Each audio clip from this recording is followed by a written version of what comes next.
Ukraine के खिलाफ रूस की छेड़ी जंग की सबसे बड़ी बार मारियोपोल शहर पर पड़ी है। कुछ वक्त पहले तक उत्तर पूर्वी यूक्रेन का खार्किव शहर रूस की हिट लिस्ट में पहले नंबर पर था, लेकिन अब मारियोपोल यूक्रेन का वो शहर बन गया है जिस पर रूस ने सबसे ज्यादा सितम ढाए हैं। रूस ने यूक्रेन को मारियोपोल में सरेंडर करने का अल्टीमेटम दिया था, लेकिन यूक्रेन ने हथियार डालने से साफ इनकार कर दिया। मगर सवाल यह है कि मारियोपोल शहर पर पुतिन की सुई क्यों अटक गई है, क्यों वो पुतिन के लिए इतना अहम है।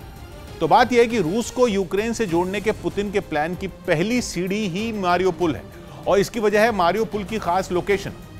मारियोपोल दक्षिण पूर्वी यूक्रेन का शहर है। यूक्रेन के नक्शे पर मारियोपोल जमीन का जरा सा टुकड़ा दिखता है, लेकिन जमीन का यह जरा सा टुकड़ा ही रूस के रास्ते का बहुत बड़ा रोड़ा बन गया है। मारियोपोल के बाईं तरफ दक्षिण में है क्राइमिया और दाईं तरफ है डोनेस्क और लुहांस्क जैसे पूर्वी यूक्रेन के इलाके, जिन्हें रूस आजाद देशों की मान्यता दे चुका है। ये दोनों इलाके खुद रूस की सीमा से लगते हैं। मारियोपोल भी डोनेस्क में ही आता है।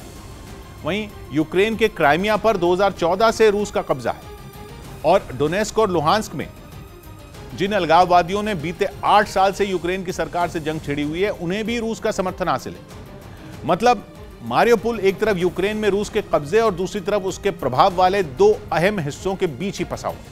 24 फरवरी को जब रूस ने यूक्रेन पर हमला किया था, तो दक्षिण दिशा में उसकी सेना का एक धड़ा क्राइमिया से ही यूक्रेन में दाखिल हुआ था। वहां से रूस की सेना यूक्रेन के उत्तर पूर्व की तरफ आगे बढ़ी, कुछ दिन बाद मारियोपोल तक पहुंची और अब वहीं अटकी हुई।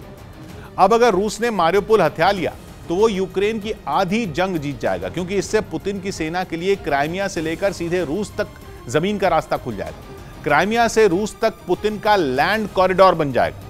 अभी क्या है कि बीच में समंदर पड़ता है, जमीन पर रूस की पकड़ नहीं है, इसलिए रूस ने मारियोपोल पर गोले, रॉकेट और मिसाइलें बरसाकर उसे घुटनों पर ला दिया।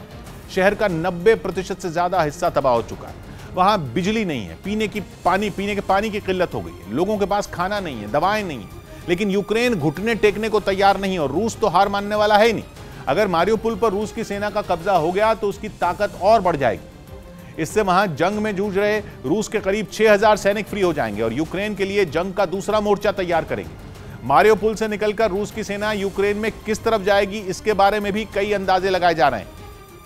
हो सकता है कि मारियोपोल पर अपना झंडा फहराने के बाद रूस की सेना उत्तर पूर्व में डोनेस्क और लुहांस्क की तरफ बढ़े, या फिर पश्चिम में ओदेसा शहर की तरफ कूच करे, जो कि काला सागर में यूक्रेन का बचा आखिरी बड़ा अड्डा है। या यह भी मुमकिन है कि रूस की फौज उत्तर पश्चिम में नीप्रो शहर का रुख करे। रूस के मारियोपोल पर नजरें गड़ाने की एक दूसरी बड़ी वजह यूक्रेन की अर्थव्यवस्था की कमर तोड़ना भी है, क्योंकि मारियोपोल अजोव सागर के किनारे बसा है, जो कि काला सागर का हिस्सा है। इस इलाके में मारियोपोल सबसे बड़ी बंदरगाह है और इस लिहाज से यूक्रेन के लिए बेहद अहम है। यूक्रेन का स्टील, कोयला और मक्का पश्चिम एशिया और उससे आगे मारियोपोल के रास्ते ही एक्सपोर्ट होता है। अगर मारियोपोल पर रूस की सेना का कब्जा हुआ तो जंग की मार झेल रही यूक्रेन की बची कुची अर्थव्यवस्था भी ढेर हो जाएगी, क्योंकि काला सागर से लगने वाला यूक्रेन का 80% से ज्यादा किनारा रूस के हाथ में आ जाएगा। मतलब समंदर के रास्ते व्यापार करने का विकल्प ही यूक्रेन से छिन जाएगा और यूक्रेन बाकी दुनिया से और भी ज्यादा कट जाएगा।